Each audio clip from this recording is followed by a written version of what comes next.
Good morning বন্ধুরা, কে কেমন আছো? আশা করি সকলেই ভালো আছো। আমি সর্দি কাশি নিয়ে দিনগুলো চলে যাচ্ছে। যাক, সকাল সকাল উঠে দেখো খুব ব্যস্ত, পুজো সেরে চা জল খাবার খেয়ে সিধে রান্নাঘরে চলে আসলাম। রান্না করতে করতেই তোমাদের সঙ্গে একটু আড্ডা মারছি।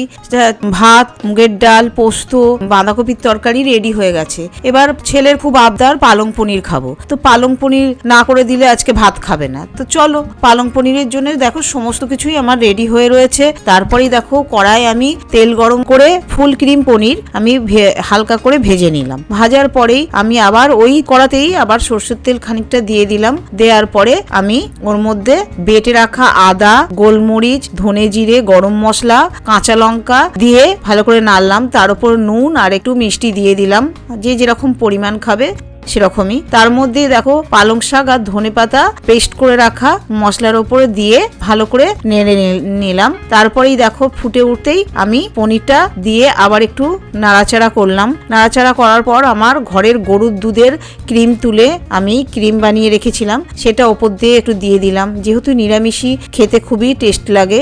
দেখো, তারপরে গ্যাসটা আস্তে করে আমি চাপা দিয়ে রেখেছিলাম, ওপরে তেলটা আসা পর্যন্ত আমি ঢেকে রেখেছিলাম। তারপরেই দেখো আমার পনিরটা হয়ে গেছে, রীতিমতো সুগন্ধ উঠেছে বাড়িতে, এক্ষুনি যেন গরম ভাত দিয়ে পেলে হয়। তারপরেই দেখো আমি মোটামুটি পনিরটা রেডি করে নিলাম। এইভাবে আজকের দুপুরের মতো আমার ছুটি। তোমাদের কাছে কেমন লাগলো একটু কমেন্ট করতে ভুলো না। আবার নেক্সট নতুন ভিডিও নিয়ে তোমাদের সঙ্গে দেখা হচ্ছে। এখানেই টাটা।